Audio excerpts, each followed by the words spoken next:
Hello all my lovely traders, welcome to our channel trading की training. कैसे हो आप लोग? आई होप आप लोग अच्छे से होगे एंड अपनी ट्रेडिंग जर्नी में आगे बढ़ रहे होगे। आप लोग के दुआ एंड आशीर्वाद से हम लोग भी काफ़ी अच्छे हैं। तो एज प्रॉमिस्ड हमारी स्विंग ट्रेडिंग की वीडियो आपके लिए 9 o'clock पे। तो चलो स्टार्ट करते हैं आज का स्कैनिंग। तो आज का हमारा टॉपिक है मेरी स्विंग ट्रेडिंग स्ट्रैटेजी फ्री में पाओ।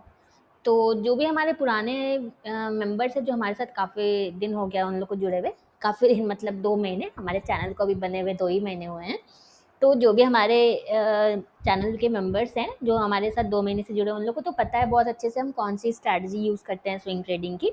बट जो भी नए व्यूवर्स हैं जिनको नहीं पता है कि हम कौन सी स्ट्रैटेजी यूज़ करते हैं, मैं पर्सनली भी यूज़ करती हूँ स्ट्रैटेजी को। तो मैं उसका लिंक आपको दे दूँगी डिस्क्रिप्शन में, आप वहाँ से चेक कर लो एक बार। स्ट्रैटेजी मैंने डिटेल्ड में बताई है उस वीडियो में, स्टेप बाय स्टेप एक्सप्लेन किया है आपको कैसे उसको यूज़ करनी है, क्या आपका एंट्री रूल होगा, क्या आपका स्टॉप लॉस रूल होगा एंड बिल्कुल फ्री ऑफ कॉस्ट है वो आपके लिए। ओके, तो आप वो वाली चेक कर लो एक बार, उसमें आपका टारगेट क्या होगा एंड बहुत ही इंपॉर्टेंट चीज़ मैंने उसमें डिस्कस किया है जो है हमारा ये रिस्क मैनेजमेंट का शीट, जिसके बारे में कोई बात नहीं करता है एंड जो काफ़ी इंपॉर्टेंट होता है, काफ़ी क्या बहुत ही ज़्यादा इंपॉर्टेंट होता है। मैं तो ये बोलूँगी कि ये शीट यूज़ करोगे तभी आप रिस्क मैनेजमेंट फॉलो कर पाओगे, रिस्क रिवॉर्ड आप फॉलो कर पाओगे एंड आप प्रॉफिटेबल रहोगे, क्योंकि आपके 10 आउट ऑफ 10 ट्रेड्स तो कभी भी नहीं चलेंगे, राइट? अब तक आपको ये समझ में आ गया होगा। अगर आप अभी भी हंटिंग के में हो कि कोई ऐसी स्ट्रैटेजी मिल जाए जिसमें 10 आउट ऑफ 10 ट्रेड्स चल जाएँ, तो आई एम सो सॉरी, आपको थोड़ा रूड साउंड होगा, बट ऐसी आपको स्ट्रैटेजी कोई नहीं मिलने वाली। लोग जो क्लेम करते हैं वो बिल्कुल झूठ बोलेंगे आपसे। अगर कोई ऐसा क्लेम कर रहा है कि उनकी 10 ट्रेड्स में उनके 10 ट्रेड्स चलते हैं, तो वो बिल्कुल झूठ आपसे क्लेम करेगा। ओके, तो आप बिल्कुल इन सब चीज़ों से आप एकदम बच के रहना, आप इन सब ट्रैप में मत फंसना। तो ये शीट भी अगर आपको यूज़ करनी नहीं आती है तो मैंने उसे स्ट्रैटेजी वाली वीडियो में फ्री ऑफ कॉस्ट एकदम आपको बताया है कि मेरी क्या स्ट्रैटेजी है, ये शीट को कैसे यूज़ करना है।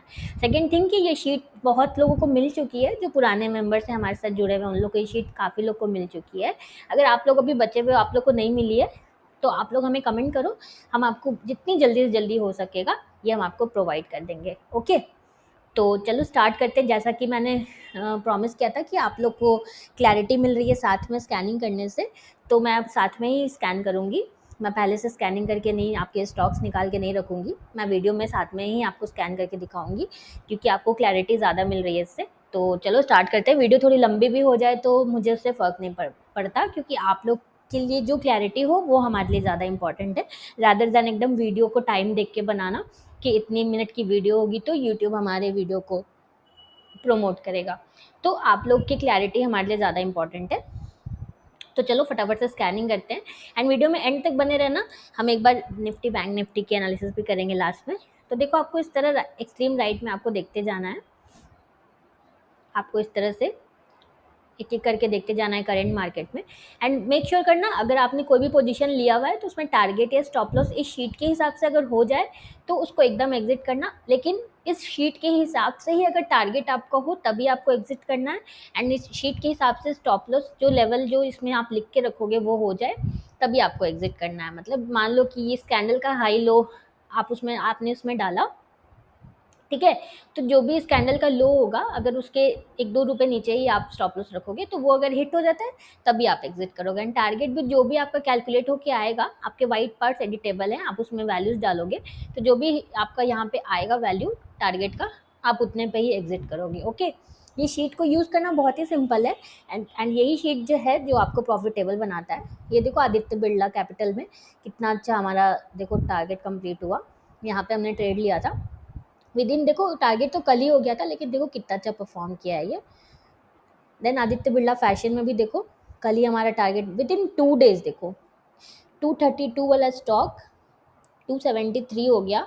तो आप देख सकते हो 40 रुपीज़ का आपको 2 डेज में आपको मिल गया, 40 रुपीज़ का आपको प्रॉफिट। सो आपको ये एग्ज़िट तभी करना है जब आपके शीट के हिसाब से जो टारगेट है वो आपका हो जाए, तभी आपको एग्ज़िट करना है, उसके पहले आपको एग्ज़िट नहीं करना है। ओके, अशोक लीलैंड में भी देखो हमारा टारगेट अचीव हो गया 1:2 का 1 2 3 4 विद इन 4 डेज देखो हमारा टारगेट अचीव हो गया है। देख रहे हो आप? तो अब आप लोग बोलो ये स्ट्रैटेजी वर्क करती है या नहीं करती है, अब आप लोग डिसाइड करो। अब मैं तो रोज़ चिल्ला चिल्ला के बोलती रहती हूँ, बट जब तक आप खुद से नहीं देखोगे तब तक आप नहीं समझ पाओगे। देखो एवेन्यू सुपरमार्ट में यहाँ पे रेड कैंडल बन गई है, हमें ग्रीन कैंडल चाहिए ना, यहाँ पे हमें ग्रीन कैंडल चाहिए। ये देखो रेड कैंडल बन गई है यहाँ पे, ये देखो रेड कैंडल बन गई, राइट। हमें ग्रीन कैंडल चाहिए ना एंट्री करने के लिए, तो ये हमारा ट्रेड नहीं बनेगा। देन आगे चलते हैं। तो आप खुद से देखो, आप किसी के बोलने पे मत मानो ये स्ट्रैटेजी वर्क कर रही है, कोई भी स्ट्रैटेजी आप खुद से बैक टेस्ट करो। चार्ट्स आपके सामने रहते हैं, आप अपने से बैक टेस्ट करो एंड देन आप डिसाइड करो कि सच में स्ट्रैटेजी वर्क करती भी है या नहीं करती है। एंड अगर आप ऐसा करोगे ना, तभी आपको कॉन्फिडेंस भी आएगा। वन मोर थिंग, मुझे पता चला कुछ लोगों को काफ़ी डर लग रहा है ट्रेडिंग करने में।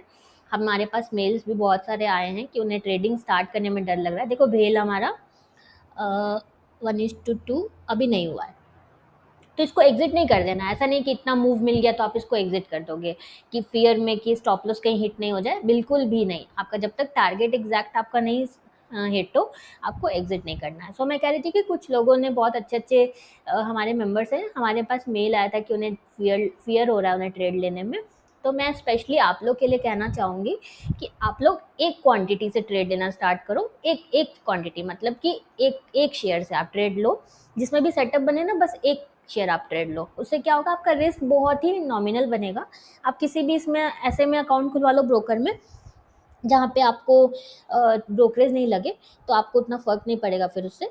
तो आप एक क्वांटिटी से ट्रेड करो। देखो कंटेनर कॉर्प में आज हमारा टारगेट हो गया है, तो मुझे बोलने की ज़रूरत नहीं है स्ट्रैटेजी ये वर्क करती है कि नहीं, आपके सामने है। बट जब तक आप खुद से ट्रेड नहीं करोगे, आप प्रैक्टिस नहीं करोगे, आपको समझ में नहीं आएगा। तो देखो अगर आपने लिया था तो देखो कितना ब्यूटीफुली इसमें 933 वाला स्टॉक 1012 हो गया। तो देखो कितना अच्छा मूव किया है ये। तो मैं ये कह रही थी कि आप एक क्वांटिटी से ट्रेड लो। इससे क्या होगा ना, आपका रिस्क बहुत छोटा सा बनेगा एंड आपको ये डर नहीं रहेगा कि आपका स्टॉप लॉस हिट हो गया तो, क्योंकि अगर आपका स्टॉप लॉस हिट हो भी जाता है तो आपका रिस्क इतना छोटा रहेगा कि उससे आपको बहुत ज़्यादा फर्क नहीं पड़ने वाला है, राइट। तो उन लोग के लिए मैं यही बोलूँगी। डाबर में देखो हमारा शॉर्ट का ट्रेड आया आज फर्स्ट। हमारा हमने देखा था ना यहाँ पे हमें रेड कैंडल मिलती है, तो आज हमें रेड कैंडल मिली है। तो आप इस कैंडल पे आप देख सकते हो हमारा शॉर्ट का ट्रेड आया एक। मैं सारे नाम डिस्क्रिप्शन में भी दे दूँगी, आप वहाँ से भी चेक कर लिया करो एक बार। तो मैं यही कह रही थी कि आप, लेकिन रियल ट्रेड जब तक आप नहीं लोगे, कितना भी आप पेपर ट्रेडिंग क्यों ना कर लो, लेकिन रियल ट्रेड्स अगर आप जब तक नहीं लोगे, तब तक आपको फियर आपको तब तक होता ही रहेगा, आपको कॉन्फिडेंस तब तक नहीं आएगा। तो रियल ट्रेड लेना स्टार्ट करो, ओके। तो एक ही क्वांटिटी से लो, लेकिन स्टार्ट करो रियल ट्रेड लेना। एक क्वांटिटी से लेने में क्या होगा ना फ़ायदा, आपको रिजल्ट्स तो उतने अच्छे नहीं पता चलेंगे, मतलब अगर आपका प्रॉफिट्स भी हो रहा है तो आपको प्रॉफिट भी नहीं पता चलेगा, तो आपको लॉसेस भी नहीं पता चलेंगे। आपके लॉस इतने कम होंगे ना कि आपको डर नहीं लगेगा कि अगर मेरा ट्रेड नहीं चला तो क्या होगा। एंड यही एक वे ही होता है ट्रेडिंग में फियर को ओवरकम करने का। एंड धीरे धीरे जब आपका लगे कि आपको फियर आप थोड़ा कम हो रहा है, देखो यहाँ पे हमें रेड कैंडल चाहिए थी, ग्रीन कैंडल मिल गई है। अब हम कल के डेट का वेट करेंगे। यहाँ पे हमें ग्रीन कैंडल मिल गई, तो अब कल के डेट में अगर रेड कैंडल मिलती है तो वो हमारा शॉर्ट का ट्रेड बनेगा उसमें। तो मैं ये कह रही थी कि अगर आप को लगने लगे धीरे धीरे कि अब आपका फियर कम हो रहा है, तो धीरे धीरे आप उसमें अपना रिस्क को बढ़ाओ। एकदम अचानक से रिस्क भी नहीं बढ़ा देना है। शुरू में आप 100 रुपये का रिस्क लो पर ट्रेड, फिर 200 का लो, फिर 300 का लो, ऐसे करके। ओवरनाइट देखो कभी भी सक्सेस नहीं मिलता है, राइट। किसी भी चीज़ में आप देख लो, ओवरनाइट आपका पैसा ग्रो नहीं होता है, या किसी भी चीज़ में आप ओवरनाइट सक्सेस नहीं पाते हो। बट ट्रेडिंग में हमारा एक्सपेक्टेशन ही रॉन्ग रहता है। हमें लगता है कि हमारा पैसा तो जल्दी जल्दी ग्रो होना चाहिए, ओवरनाइट हमें पैसा हमारा डबल हो जाना चाहिए। आप लोग भी, बहुत लोग ऐसा सोचते होंगे। एकदम एकदम मुझे सही सही बताना, ऐसा लगता था कि नहीं लगता था ट्रेडिंग में आने के पहले, कि ट्रेडिंग में तो ओवरनाइट पैसा ग्रो हो जाना चाहिए, बहुत जल्दी पैसा डबल हो जाना चाहिए। देखो इसमें इंडिगो में नहीं, अभी 1:2 नहीं हुआ इंडिगो में, अभी थोड़ा सा के लिए बाकी है। तो ओवरनाइट देखो किसी भी चीज़ में ना ओवरनाइट सक्सेस नहीं मिलता है। JSW स्टील देखो, यहाँ पे अगर आपने एग्जिट कर दिया रहता तो आपको कितना रिग्रेट होता फिर। इस जगह पे अगर आपने एग्जिट कर दिया रहता, यहाँ पे अगर आपने एग्जिट कर दिया रहता, तो आप ये रैली आप नहीं पा सकते थे। लेकिन इसमें भी अभी 1:2 आपका नहीं हुआ है। JSW में भी, ये JSW में जब आपका 1:2 हो जाए शीट के हिसाब से, तभी आपको एग्जिट करना है। अभी इसमें थोड़ा सा बचा हुआ है 1:2 होने में। तो आइदर टारगेट या स्टॉप लॉस, ये रूल बना लो। सेकंड, छोटी छोटी क्वांटिटी से ट्रेड, रियल ट्रेड से स्टार्ट करो, ताकि आपको, देखो स्टॉप लॉसेस भी होते हैं। कोटक महिंद्रा हमारा स्टॉप लॉस हिट हो गया। तो छोटी छोटी क्वांटिटी से आप स्टार्ट करो, सो डैट आपका कॉन्फिडेंस आए। यही एक वे ही होता है कॉन्फिडेंस लाने का। तो चलो फटाफट से अब आगे बढ़ते जाते हैं। LT में नहीं, देखो लॉरस लैब में यहाँ पे रेड कैंडल बन गई है, हमें यहाँ पे ग्रीन कैंडल चाहिए, तो कल के डेट में हम वेट करेंगे हमें यहाँ पे ग्रीन कैंडल मिले तब हमारा सेटअप होगा, राइट। आपको सेटअप अब तो क्लियर हो गया होगा, आई होप आपको स्ट्रैटेजी अब क्लियर हो गई होगी हमारी, क्योंकि काफ़ी सिंपल स्ट्रैटेजी है, कोई इसमें कॉम्प्लिकेशन नहीं है। बट फिर भी अब इतने 2 महीने से आप हमारे साथ हो, तो आपको आई गेस हो गया होगा, थोड़ा क्लैरिटी मिल गया होगा। मारुति में देखो अभी भी हमारा ट्रेड ऑन है, तो थोड़े सा मूव कर जाए प्राइस तो आपको कभी भी एग्जिट नहीं कर देना है कि अब तो इतना इतना मुझे पैसा मिल रहा है तो जल्दी जल्दी एग्जिट कर देता हूँ, जब तक आपका टारगेट स्टॉप लॉस नहीं हो। कभी कभी ऐसा होगा ना, मेरे साथ पर्सनली हुआ है, 2-3 रुपए के लिए आपका टारगेट मिस हो जाएगा एंड आपका प्राइस जो है स्टॉप लॉस चला जाएगा। तो उस टाइम पे अगर आप ये चीज़ों को अगर आप डाइजेस्ट कर लेते हो, इन चीज़ों की आपको अगर हैबिट पड़ जाती है, तो उस दिन समझो आप ट्रेडिंग में आपको प्रॉफिटेबल बनने से कोई नहीं रोक सकता। ये सारी चीज़ें आपके साथ होंगी, और ऐसा होगा ना तो आपको नेक्स्ट टाइम से क्या मन करेगा कि अरे 2-3 ही रुपए टारगेट की तो बात है, सेल कर देती हूँ ना, 2-3 ही रुपए तो कम है।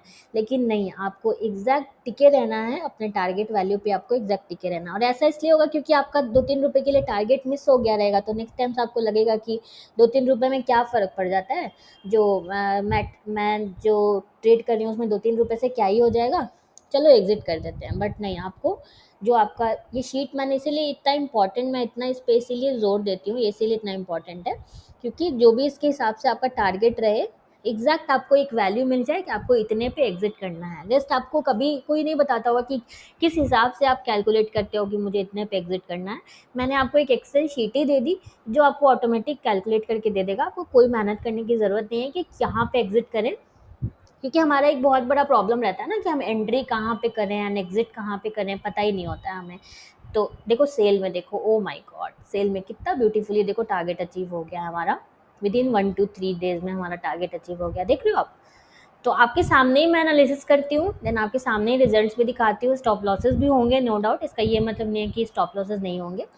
तो अब आप लोग ही डिसाइड करो ये स्ट्रैटेजी वर्क करती है या नहीं करती है, डिसीजन आपका होना चाहिए कि आपको इस पे ट्रेड लेना है या नहीं लेना है। बट अगर आपको सही लगता है तो रियल ट्रेड्स लेना स्टार्ट करो, मैं आपको यही बोलूँगी। तो मैं ये कह रही थी, हमें पता ही नहीं होता ना कि कहाँ पे एंटर करें, कहाँ पे एग्जिट करें, और मैंने आपको शॉर्ट एंड बाई दोनों ट्रेड्स दिखाए हैं, दोनों वर्क करता है। तो इसलिए मैंने आपको एक एक्सेल शीट ही दे दी जो आपको कैलकुलेट करके दे देगा कि आपको एग्जिट कहाँ पे करना है, एंट्री के रूल्स आपको बता दिए काफ़ी सिंपल, एंड एक्सेल शीट दे दी आपको एग्जिट रूल्स के लिए कि आपको एग्जिट कहाँ पे करना है। बस अब आपको बस ट्रेड लेना है, स्कैनिंग करना है डेली इस तरह से, उसके बाद हमारी वीडियो देखना है, एंड देन ऑर्डर पंच करके आपको वेट करना है कि आपका टारगेट या स्टॉप लॉस लेवल हिट हो, दैट्स इट। देखो यहाँ पे हमने बात किया था कल, यहाँ पे हमें ग्रीन कैंडल मिल गई है, तो अब हम कल का वेट करेंगे कि यहाँ पे हमें रेड कैंडल मिल जाए अच्छी सी। सो आई होप आप लोग को समझ में आ रहा होगा, मैं तो समझाना चाहती हूँ। कोई भी अगर डाउट हो तो आप एकदम आराम से आप कमेंट करो, हम ट्राई करेंगे आपके डाउट्स को सॉल्व करने का। चलो निफ्टी के एनालिसिस देख लेते हैं एक बार। तो देखो निफ्टी में हमने बात किया था कि या तो ये इस रेजिस्टेंस से नीचे आ सकता है, तो आज इसने ब्रेकआउट दिया इस रेजिस्टेंस लेवल को, तो अब ये अपर ट्रेंड लाइन को रिस्पेक्ट करने जा सकता है, देन नीचे आ सकता है, या यहीं से ये कल नीचे यहाँ पे रेड कैंडल बन सकती है।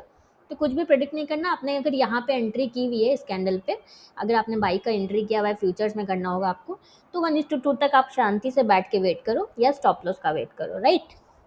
एंड बैंक निफ्टी में भी देखो, या तो ये इस लेवल से नीचे आ सकता है या तो फिर अपर ट्रेंड लाइन को रिस्पेक्ट करने के लिए जा सकता है, तो आपको कुछ भी प्रेडिक्शन इसमें भी नहीं करना है। यहाँ पे एंट्री अगर आपने बैंक निफ्टी में भी करके रखी है तो आइदर टारगेट या स्टॉप लॉस का वेट करो आराम से, स्टॉप लॉस लगा के। सो done for the day. And ये शीट अभी तक आप लोगों को, जिन लोगों को भी नहीं मिली है, काफ़ी लोगों को ये मिल गई है, तो जिन लोगों को भी नहीं मिली है आप लोग फटाफट से कमेंट करो हमें, हम जितनी जल्दी से जल्दी हो आपको ये शीट प्रोवाइड कर देंगे। एंड यही जो है जो आपको प्रॉफिटेबल बनाएगा।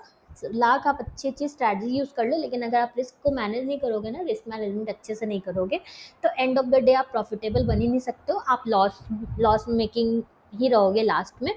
तो बेटर है कि आप स्ट्रैटेजी से ज़्यादा आप रिस्क को मैनेज करने पे फोकस करो। कोई भी सिंपल सी एक स्ट्रैटेजी पकड़ लो, किसी की भी, चाहे वो मेरी हो चाहे वो किसी की और की भी हो, एक स्ट्रैटेजी को पकड़ लो एंड फिर उसमें कंसिस्टेंट वे में ट्रेड करो। कंसिस्टेंट मतलब लगातार जितने आपके सेटअप पे ट्रेड बने सब ट्रेड करते जाओ एंड अच्छे से रिस्क को मैनेज करते जाओ, मतलब सेम सेम रिस्क लो ऑलवेज, सेम आप रिस्क, सेम कैपिटल पे सेम आप risk low always, and target या स्टॉप लॉस जो भी आपका स्ट्रैटेजी के हिसाब से रहे उस पे ही एग्जिट करो। ज़्यादा क्वांटिटी नहीं ले लो ओवर कॉन्फिडेंस में, या फियर में कम क्वांटिटी नहीं ले लो। Okay, so done for the day. I hope आप लोग को समझ में आया होगा। कोई भी डाउट्स होगा तो आप लोग कमेंट करना। सो अगर आपको हमारी वीडियो अच्छी लगी तो प्लीज़ हमारे वीडियो को लाइक करना, शेयर करना, एंड हमारे चैनल को सब्सक्राइब करना बिल्कुल भी मत भूलना। Thank you for watching.